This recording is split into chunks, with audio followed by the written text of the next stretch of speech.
They're the worst. They're the worst. Hello and welcome to episode 3 of OVA or No VA. As always, I'm Noah Davis. I'm John Pino. And today we are talking, firstly, we are talking about the OVA Riding Bean and or Bean Bandit. Sometimes it's referred to as both, but we're going to call it Riding Bean because that's what Tubi calls it. Big picture? There's not a whole lot to say about this other than it goes for really cool, and it probably executed it in the subbed version, but the dub really hinders this thing from taking off to anything remotely cool. Yes. Audio is so bad. Yes. We will get into specifically right after this because I have to talk about it first. But yeah, the biggest downfall is the dub because I do like a lot of the scenes and I enjoy the weird. I don't know. I think it's America because Gunsmith Cats is clearly America, so I guess this weird America is kind of cool. And Riding Bean is a neat character who is kind of badass. But again, the dub is just, it's bad. It's really bad. Yeah, it's really bad. I kind of just want to get into the dub. I can talk about some positives before so if you want. Yeah, no, positives for sure. We gotta keep to a structure here or our fans will riot. That's true. All two of them, which is us. Me and you. Yeah, so I will say the art and the animation are pretty damn good. I won't say the animation's as good as Cyber City 080 for comparison, but the art is great. I mean, every time there was a car or a car chase or some other car sequence or guns, it all looked pretty fantastic, you know, as an 80s or 90s anime does. It's kind of a given, honestly. Other than that, Yeah, as you say the same thing basically. It looks like classic like late 80s, early 90s cartoon turned animation. Or sorry, comic cartoony thing turned animation.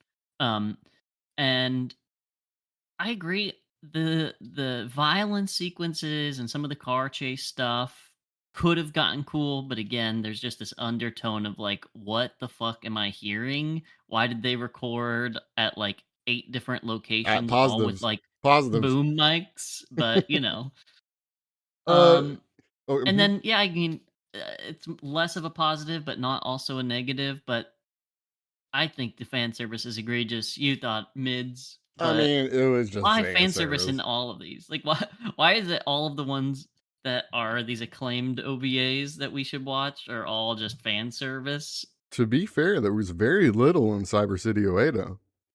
But there was fan service. I'm saying I want one without fan service. Oh, you won't get that. It's Japan. Okay?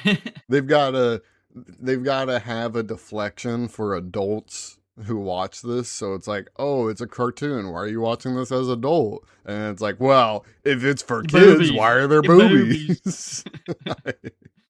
It's more of a shield, a barrier, so you feel less bad. I don't know, more bad. Aren't boobies specifically designed for children? Not in Japan, or not in 90s Japan. Okay, sounds good. I will add that as much as most of the character work wasn't exactly there, I did enjoy the detective who's on his case, and I enjoyed the villain because, I don't know, I mean, being a pedophile is a pretty villainous trait, honestly, you know? Yeah, well, the whole thing was kind of like a little bit confusing to me in that it feels like obviously the real world sort of America-y place. Mm-hmm. And it does have this running thread of like the cops are sort of bad but want to get the bad guy. Bean Bandit's sort of a good bad guy. And then like the actual villain who Bean Bandit's sort of like vigilante justicing against. Right? So you have these like 3 groups all sort of working against each other. And then randomly, Bean Bandit's also like comic book superhero levels of strength and inability to like get hit by bullets. Yes. I And think then mhm. then they like voice changing super, Mission Impossible. technology and like super awesome, disguising and facial prosthetics and height installation that can make a child look like an adult and vice versa. Mhm. So it all just felt, I'm going to say, a little contrived. Yeah, I mean, I really don't have a ton of more positives unless we just want to talk about specific shots or scenes. But if we're getting into more of the nitty gritty, I do agree. I think Bean Bandit's place in this doesn't really make much sense without any sort of context. I mean, her part or his partner says maybe one line about him, and it's basically, yeah, he's kind of a good guy. Yeah, yeah. And He's without, good at heart or whatever she says to the kid. yeah, and without any other context, you're just left wondering, well, why? I understand why the cops after Bean Bandit. I understand why the villain's being a villain, but I have no idea who Writing Bean really is. There's nothing giving his character other than a macho badass who does things. You know, it's just Yeah, like a for hire hitman slash driver yeah, and still sort a of. criminal. Yeah, oh, definitely criminal. Nothing about him is not criminal. Like, why doesn't the man just, I don't know, become a police officer? How about that, Bean Bandit? Like, I don't know. To mask it as, oh, he's just a delivery driver. I mean, okay, but he helped a store robbery at the beginning, so just kind of complicit in the villainous actions, if anything. Yeah, so that's a little weird. But I'll just pop off these little positives I like. Just very certain scenes. It's not really positives for the OVA as a whole. Uh, I do love the whole when he's delivering the daughter to the mansion and they have a goddamn AT rifle. Yeah. What? Just, I don't. You don't you don't constantly set up your mansion slash military barricade or police barricades with anti-tank technology I on just the off don't. chance that they're driving a tank. Yeah, I just don't. How are they prepared for that? They didn't know Bean Bandit was the one coming to drop her off. So how did they?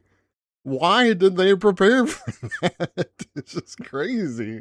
Especially because those aren't, easy to move things. Those are, angled in a certain way most of the time. So it's crazy that it's just, yeah, it's angled right at the driveway, just in case. Just in case. uh, but kind of skipping some things, and then towards the end, because we can go back and do all the negatives, because I have a lot. I love Bean's use of his car. I think the car is awesome. It's like the Mach 5, Mach 6 from Speed Racer at times, where you can drive sideways, or when Yeah. the police officer's about to pull a shotgun, he literally pins him against the cop car with the car. Just super cool stuff. Got the bulletproof glass and everything. I also like how he just, when he gets mad, he throws a handful of walnuts in his mouth. Yeah, just yeah, that was wild. It just breaks him open. Yeah, I love that. I'm not sure I understand it, but I love it.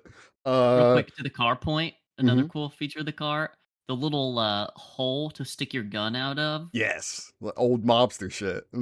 Yeah, I mean, a little detail that's frequently left off, like this whole rolling down your window business to get rid of your own protection doesn't make any sense in pretty Right? much every high steam movie where the car is like a key feature of it. Yeah. I get it if you randomly like, stole a car, Mhm. and you didn't have it all teched out, but when it's your fucking known getaway vehicle, it should be pimped out with that kind of stuff. Yeah, especially because cutting a hole through a door is not hard and does not affect the car at all. It's actually incredibly easy. Like, Yeah, the door functionally is a hole, so yeah. I mean, yeah, I mean, that's a good point, honestly. Every car chase movie should have fucking, what do they call them? The cannon, like pirate cannon hole, porthole stuff. Porthole, yeah.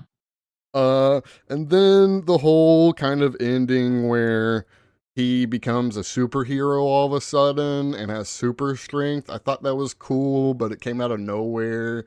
Other than the only hint we got of that was at the beginning when the apartment gets shot up and he just has holes in his jacket. So I guess it was hinted at, but I don't know. It was a little over the top, which was cool. I enjoyed it. It just kind of made no sense. Well, yeah, I mean, she like fucking burns his face with a frying pan to wake him up. Oh, that's true too. That's true too. Yeah. Because at Didn't think first I about was that. like, did he have that scar at the beginning, Or was it from the right in the front? middle of his face? And then I was like, okay, yeah, he did. He did. And then that's kind of all the positives if we want to jump on to the biggest negative possible. Yeah, I mean, we said it. I'll say it again.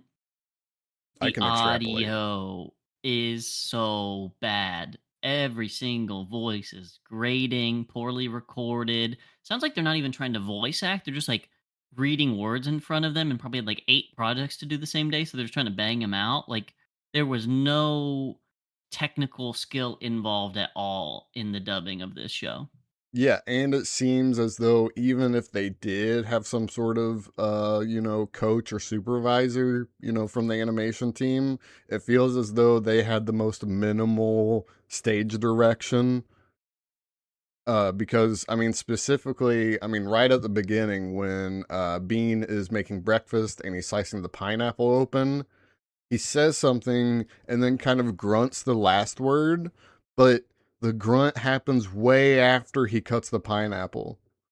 So it's just like I understand what that grunt was for, like, yeah, cutting a pineapple, but it's after he cuts it. So again, there's just I don't know the voice director or whoever was in charge of voice directing because I really doubt their sole purpose was that did not do it well and did not serve the actors well for what they were trying to do. And not only are some of the dub voices just not great, again, the recording is sorry, my mic cut out. Not only are the voices not great, the levels at which they're recorded are so crazily hit or miss. Yeah, scattywampus. Yeah, I mean, they go from yelling to whispering in the same conversation to the point that I couldn't hear when the main cop detective, when he was talking to the chief, I literally could not hear what the chief was saying at all. It was just like, yeah, you gotta do that. You got 5 writing beam. It's just, what did he say? Someone get him a job right now. Noah for VO. I could have definitely dubbed Riding Beam, that's for sure. And then yeah, I mean and it also felt off timed. Not only was the audio bad, not only was it not directed well, it also felt as though they actually placed the recording, I don't know, a half second too late. Yeah. Because again, everyone talked at just such a weird tempo. It just did not come across well. And I said this before the episode, but this is one of those anime dubs that still give dubs, 30 years later, still give dubs a bad name because people are convinced all dubs are like this. But any more negatives? No, no more specific ones for me on this little OVA. I got just some very small ones. When the detective gets his new car and his partner goes, "Is that a Mustang?" And then he goes, "No, it's a Shelby Cobra." The Shelby Cobra is a type of Mustang. So I don't really get that one. Because I don't know, someone who's enthusiastic about cars would be like, well, yeah, it's a type of Mustang. It's a Shelby Cobra. Like, yeah, that's badass, but it's still a Mustang. It's literally just a variation of a Ford Mustang. So I don't really get why he kind of addressed that as a separate vehicle or a separate make and model, whatever. And 'Cause then I think it has a Ford motor, but it was separately made by, like, a British company, AC Cars. that's true. I could have sworn it That's was what the just wiki page says when I Google Shelby Cobra. It redirects to the AC Cobra, which is a Ford V8 engine on an AC car body that is labeled Shelby Cobra. huh. I really just thought it was a Mustang my whole life. Maybe I'm the one 'Cause wrong. well, because I think there's a Mustang Shelby, which is a different thing, but a Shelby Cobra is this thing. You're gonna send it to me. Oh, sure. Well, I don't know. Oh, I mean, I know you I'm mean saying this this thing is the thing. one Okay. in the anime, It didn't look like that though. and then Just the this Wikipedia picture. is a Shelby Mustang. Well, it looked more like that. Right, but he was saying it's a Shelby Cobra. Okay. Well, it looked like the Mustang. Okay, well maybe wrong. I don't know. And then the last thing is I will never, whether it's live action or cartoon, I will never understand car chase sequences with guns because just shoot the tires? That just, why is that? Bulletproof tires, Noah. I It's just don't get why that's never an option in anything. Like, what? You're chasing a because you have car to have down. 40 cop cars pile up in a comedy of errors of sorts. I mean, I did Prove enjoy how the good car. of a driver he is.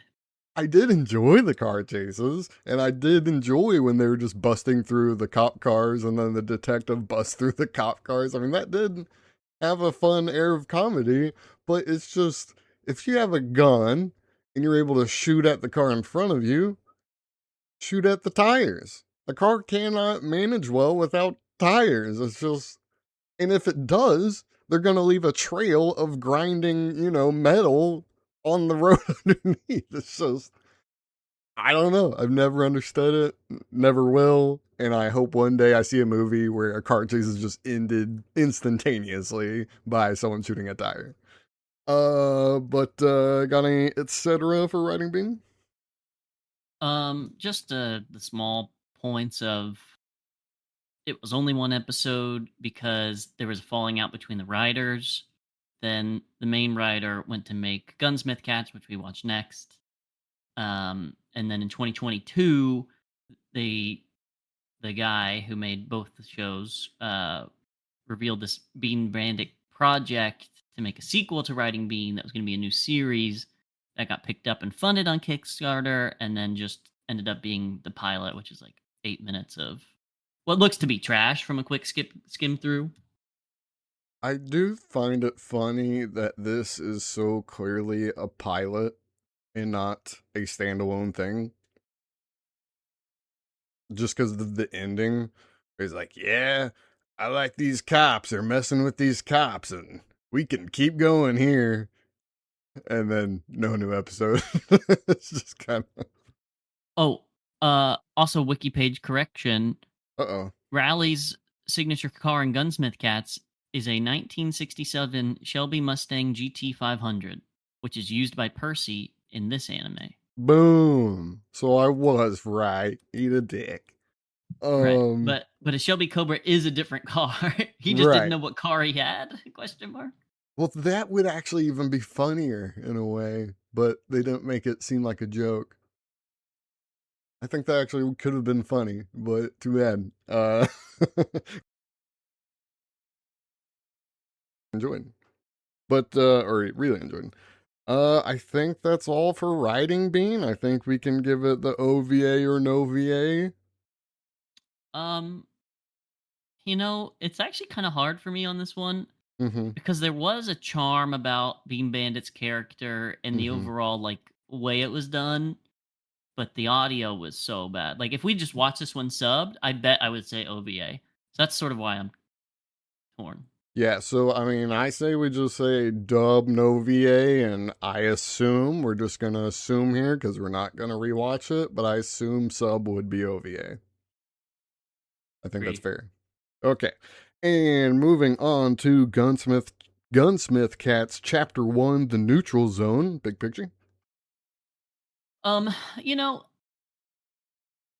just because they're obviously directly related, Mm-hmm. um, I understand why they got rid of Bean Bandit. For sure.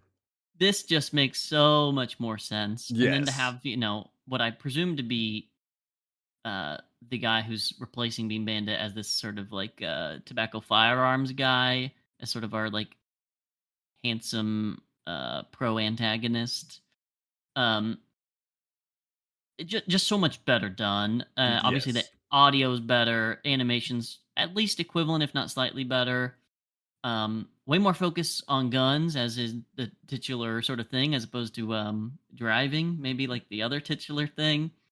I mean, They do the fan for the service better. thing, but the first episode's got me hopeful that this is going to be a good one. Yeah, I agree on all your counts. I'm not sure I'm not sure you actually need to watch Riding Bean in any way, shape, or form. I think Gunsmith Cats, at least this first 20-minute episode or chapter, I think it did just fine in introducing what kind of world or America they are in. I think, again, the characters, like you said, just make more sense. I honestly think there's more chemistry between all three of the main characters. I think we get a look at their personalities without just one of them turning into a superhero. I think that makes more sense. And just kind of their plight, or kind of their struggle in the world of dealing arms but not having the licenses, and that's why they're caught up in this whole, not cat and mouse, but this whole kind of edgy, teetering on the edge relationship with the cops. I think that makes a lot more sense compared to Riding Bean, because he is in a very similar situation, weirdly. But yeah, I think Gunsmith Cats is a lot better just off the rip. Do you have any specific positives? Yeah, I mean, I'll try to move through them chronologically, and I'll allow you to intersperse yours as well. But Hmm. just off the rip, the development of the characters in this sort of like Chicago, New York City world, pretty good. The art and direction, great from the jump. Obviously, cool car, good start from the jump.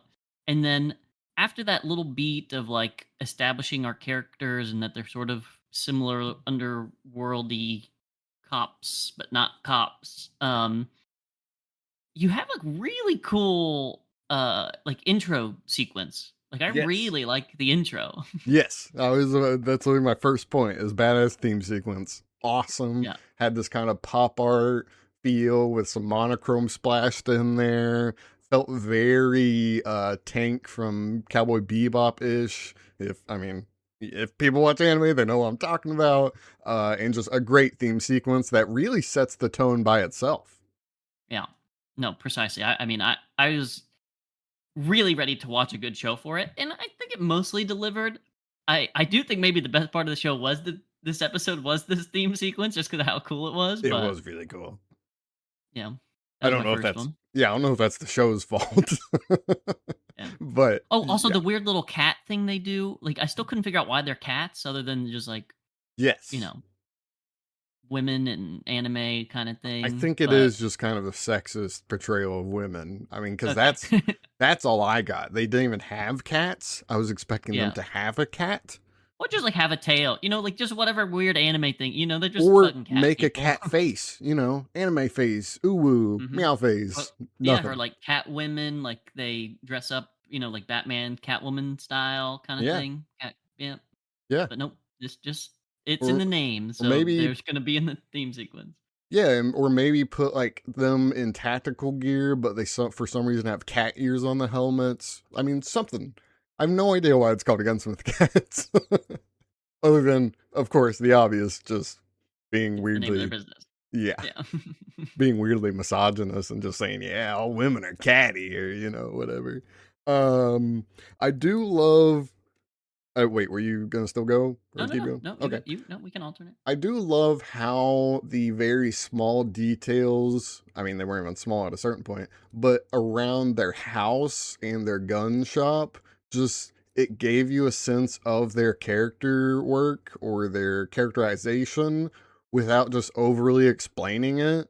I mean, they did explain it, but such as the whole AT mine is their clock, or they have a freaking World War II anti-tank grenade as a kind of bouquet flower holder, or they have a candelabra that's made of a World War II stick grenade. I mean, it's just those weird small things that I think adds to the fact that Minnie May just absolutely loves explosives. Just Right. can't get They have enough like of them. C4 in their refrigerator. Yeah, yeah. Or they have the tripwire trap on the stairs that literally just launches 8 grenades that don't work like grenades, but 8 grenades out. I mean, there's just these very kind of small but well thought out details that give you character work without just saying explicitly over and over again, yeah, she likes explosives. Um, but I will say, speaking of character work, I really enjoy Rally's and Minnie May's kind of love hate kind of. I mean, they're not like rivals or anything, but they clearly get on each other's nerves just because of Right. their Like tactics. sisters bickering kind of thing. Yeah. And it gives you a great baseline to go off of. It gives a great kind of when the ATF officer, I did not write his name down, gives you a great chemistry when he comes in, because obviously they're kind of teaming up on him because he's more of an asshole than they are to each other, which is just a great dynamic, I guess. Bill Collins. Bill Collins? Bill. Oh, I was like, Phil Collins from Genesis? What, Bill Collins? Okay, yeah. Okay, yeah, and then I like how they got roped into the whole thing of Bill Collins kind of blackmailing them, and then they're whatever trailing them or bugging their house, and then the burglars come in, and we get this awesome sequence of Rally just being a badass. Which again, this goes to the animation or the art direction, because the whole Rally turns off the lights or like hears their voices, knows there's 3 of them, kind of gets a gauge as to where they're at, turns off the lights, goes for a diving shot, goes for another diving shot. It really just expressed her skill with a gun really well. Yeah.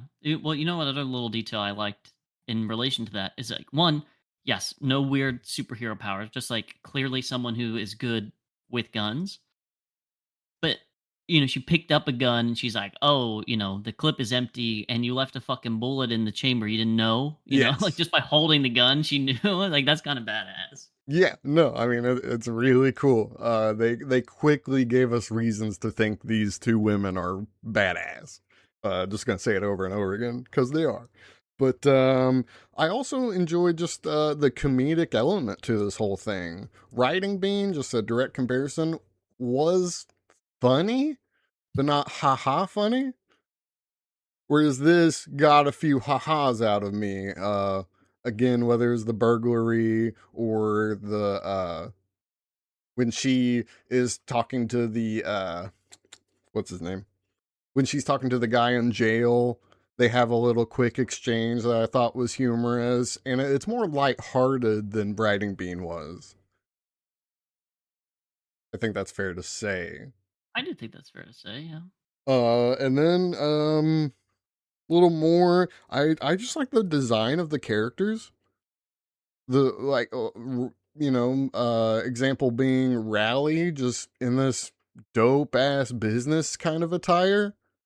I don't You don't really see a lot of women sporting that, and you don't really see a lot of anime women sporting that. So just seeing her being a badass in this brown jacket, red tie, which is kind of the classic old guy PI look, it's just really cool to see it on a woman who's cool. So yeah, there's just a lot of design work that, I mean, goes to my whole grenade bouquet thing, where it feels as though they thought out these characters really well compared to Writing Beam directly. Right. Well, and I think for tone setting too, and obviously for listeners, you will not be able to see it, but I'll describe them. This was just like a little snapshot I pulled from a scene I just could immediately recall into my mind's eye, alluding to that same scene where she picks up the gun and there's a bullet in the chamber, where like even just the transactions at a gun store, I cannot imagine are this sort of like light, full of smiles, slight blush on the people. You know, you got like a chubby, disgruntled guy coming off work, presumably a cop, coming to like, exchange or repair his gun. And then I put up a real life picture of me just searching buying a gun, and the first hit is just like, even though it's similarly jovial, like the lighting and the appearance of these two people exchanging a firearm is not nearly as light and sort of silly as the show makes it out to be. I mean, I don't know. I've been to a few gun stores. I've never met anyone overly grumpy. As crazy as I'm not that saying sounds. grumpy. I'm just saying like the look on this dude's face as like the sort of, again, disheveled cop is not what that disheveled cop would look like going into a gun store. I don't know, man. People really like guns. So it's more of a kind of a shared hobby, shared enthusiast. Like, you're with your people when you go to a gun store. Sure. It's like a comic book guy going to a comic book store. If you're not Mhm. being happy, then what the fuck are you doing there, you know? Right. It's like not smelling the BO at a Magic the Gathering tournament. I pick up what you're Yes, putting wait. down. I don't know, but okay. If that's how you need to rationalize it, then. I mean, I've never met a dissatisfied customer at a gun shop, so I don't know. Or gun shows. People always seem to be happy at gun shows. Everybody's fucking open carrying. It's really weird. But I think that's all the positives I have. Oh, I did really like the ending sequence or the big climax. I think it gave us a great look at Rally and Bill, as you say, their team up abilities and kind of not trusting each other, but actually trusting each other, kind of this fake distrust, and then shooting the rope when he's tied up, and all that was an awesome sequence. Or even when they switch guns on the catwalk, I thought that was so cool. Like, way, way cooler than Riding Bean just with that. Um, and then Minnie May kind of messing up the whole thing, but still saving the day. Again, that just goes back to the character dynamics that are done so well. Do you have any more positives? No, I mean we pretty much hit them all. Yeah, I don't think I have any negatives other I than honestly, yeah, you go for it. You go for yours first. Your small negative first, and then my small negative.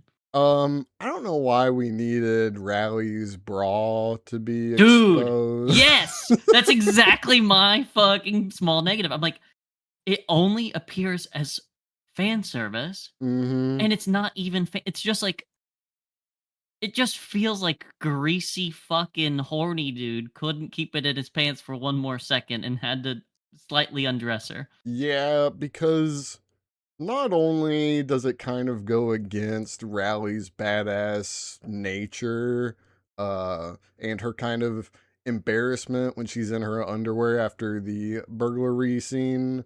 Um, it Which is now 2 times in underwear. Well, the burglary thing and she's getting up out of bed, I excused because at least that's kind of a situation where that happens. Um, but the bra thing, a guy gets on a crane, an indoor crane for a warehouse, swings the giant hook at Rally, and Rally stands up, and the hook nicks her blouse or her jacket and just rips it perfectly so we see her bra. I can't even rationalize that in an anime way because that just doesn't make any sense. Like, if you're getting hit by a crane hook going full speed, It's piercing you, not just your fucking bra. yeah, it's not unhooking or I guess just separating the front of your bra and your shirt. It's not gonna do that if it's not piercing you. It's gonna basically punch you in the chest. And yeah, like you said, it feels just as though they had this built up and they just had to release because again they just have to because it's 90s anime. But yeah, that is literally my only negative is that fan service in particular just didn't even no laws of any sort of anime realism were guided that sequence. It made zero sense, zero context, came out of nowhere, and then oh, her bra's undone. Yep. And you know how they cap it off, right? How? The literal very, very last image before the credits. It's Uh them running out of the building like embarrassed, and she's wearing like his trench coat to cover up and be sort of like, oh, and she you lets know, go of the trench coat, right? polite. No, she doesn't even let go. It's like she wasn't even thinking about it. It like she runs and turns quickly and it like falls off her back because it was just like over her shoulders. But again, so not the way it would actually go. Like you would actually put your sleeves in that, button it up, and be like, yeah, you're not fucking seeing my titties for a third time. Yeah. If anything, I mean, I guess you can call me you prudes, which I don't think is true, but Yeah, probably not the statement that would apply to either of us, but in this context, yeah, man, what the fuck is this? but I think honestly, it's not even prudish. It just kind of goes against her character. She seems very self-conscious about her nude body, as exemplified in the underwear scene, and then she just kind of doesn't care that everyone can see her chest kind of, I don't know, midriff, like literally in between her boobs. Like And most people with serious jobs that aren't in, the sex work adjacent realm would be uncomfortable in their underwear surrounded by strangers. yeah, So, it literally just goes against the character that we've already established. So it's just kind of just lazy, really. yeah. I'd actually rather her have slept with Bill. Like, Yeah, yeah, just like have them in bed. yeah, Yeah, that's yes. fine. That's crazy to say that I think a literal sex scene with Yeah. Bill is more tasteful. Yeah, get rid of the crane scene, get rid of this weird the thing falls off of her, have some flirty little dialogue, cut to them in bed together. The Yeah. end. I mean, hey, if you want to make the action sequence horny, have them basically, I don't know, kind of like soft fuck in the gunfight. I think that'd be really cool. That'd be really Like they're cool. getting turned on by shooting. Like that would actually be awesome. But instead we just get this lazy, a crane that was perfectly angled, cut her shirt off. Like what? Since this is chapter 1 and we'll be back with chapter 2 and 3, I don't think we can necessarily say OVA or no VA, but I will say it's off to a great start. Yeah, off to a great start, agreed. And we'll save the etc. for then too. Okay, that sounds good to me. That has been episode 3 of OVA or no VA. Join us next time as we presumably finish up Gunsmith Cats. But until then, we are out of here. No? Okay. They're the worst.